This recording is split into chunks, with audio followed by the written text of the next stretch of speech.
Halo, assalamualaikum. Berjumpa kembali di channel Siwar TV. SBY ingin ambil Demokrat jadi milik pribadi. Rakusnya ditulis oleh Alifur Rahman. Semua partai di Indonesia itu terdaftar atas nama partai, bukan perorangan. Jadi pendiri, pemilik dan hak kekayaan intelektual selalu bersifat milik bersama, bukan perorangan. Ya, sebenarnya gak ada masalah misalnya ada partai yang didaftarkan atas nama perorangan. Dalam hukum kita itu dibolehkan, maka wajar kalau SBY coba mengambil langkah mendaftarkan Partai Demokrat atas nama dirinya sendiri. Tapi menjadi tidak wajar bila partai tersebut tidak didirikan oleh yang bersangkutan. Seperti Demokrat misalnya, SBY tidak pernah menjadi pendiri partai. Dia hanya memakai partai ini untuk maju di Pilpres 2004 dan 2009. Lalu sempat menjadi ketum transisi yang selanjutnya menjadi ketum permanen dinasti.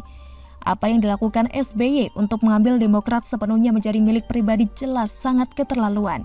Dan kita tahu betapa rakusnya seorang SBY untuk kekuasaan dan politik. Mungkin maksud SBY pendaftaran hak atas nama pribadi itu dilakukan agar Demokrat menjadi partai keluarga yang sempurna, yang tidak bisa diganggu-gugat atau diprotes oleh pihak manapun, termasuk kadernya sendiri. Sehingga ke depan, Ketua Umum Demokrat beserta seluruh perangkat pengurus pusat sampai kiamat hanya akan diwariskan kepada anak dan cucu SBY. Sekarang ini sebenarnya sudah terlihat seperti partai keluarga, di mana ketum adalah AHY, waketumnya Ibas, dan majelis tertingginya adalah SBY. Tiga serangkai paling berpengaruh di Demokrat adalah bapak dan anak-anaknya. Tidak ada partai lain di Indonesia yang selucu ini, meskipun ini adalah urusan internal Demokrat. Dan tidak ada masalah selama kader-kadernya mau atau bersedia menjadi jongos SBY. Tapi dalam contoh demokrasi ini jelas memilukan dan menjadi contoh buruk bagi generasi penerus. Bagi saya ini jelas sebuah upaya perampokan partai yang dilakukan secara terbuka, terang-terangan. Biasanya maling itu diam-diam, tidak mau mengakui dan senyap, tapi ini malah diakui. Saya jadi kebayang kalau untuk urusan skala partai dan partai menengah pula hanya punya 7% suara, tapi sudah diperjuangkan untuk dimaling sedemikian rupa.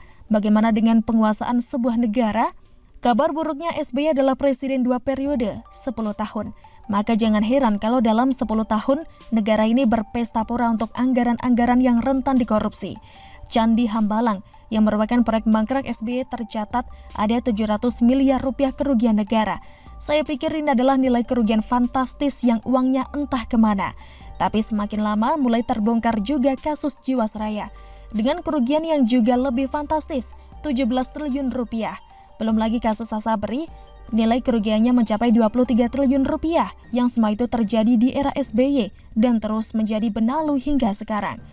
Kita tidak tahu pasti apakah ada aliran langsung ke rekening SBY terkait skandal Senturi, Hambalang, Jiwasraya, dan Asabri. Tapi jika melihat upaya SBY ingin mengambil alih Demokrat dan memilikinya atas nama pribadi, kok ya hampir mustahil kalau tidak ada cipratan korupsinya. Belum lagi jika melihat kasus Antasari Azhar, sang ketua KPK di zaman SBY itu harus mendekam di penjara karena tuduhan pembunuhan berencana. Publik jelas sulit untuk percaya dengan kasus tersebut karena terlihat seperti rekayasa. Apalagi momennya bertepatan dengan kasus dugaan korupsi Ibas yang sedang diproses oleh Antasari waktu itu. Dan kita tahu Antasari termasuk orang yang nekat. Besan SBY sudah terbukti mendekam di penjara. Andai Antasari tidak dituduh melakukan pembunuhan berencana, maka penjemputan Ibas hanya soal waktu. Jujur, saya ngeri melihat betapa kelamnya jejak langkah SBY. Namun juga bersyukur karena kini dia sudah tidak berkuasa, sehingga nilai kerusakan dari kerakusan atau ketamakannya jadi sulit realisasi.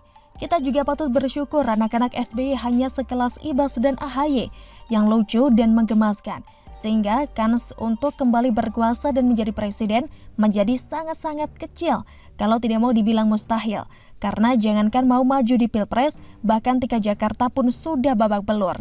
Dari kejadian ini mestinya kader Demokrat ramai-ramai mundur dari barisan AHY, karena partai di bawah SBY hanya akan menganggap kader-kadernya sebagai buruh yang tidak perlu dipertimbangkan posisi dan karir politiknya, karena yang bisa berkuasa atau memimpin di Demokrat hanyalah anak cucu SBY.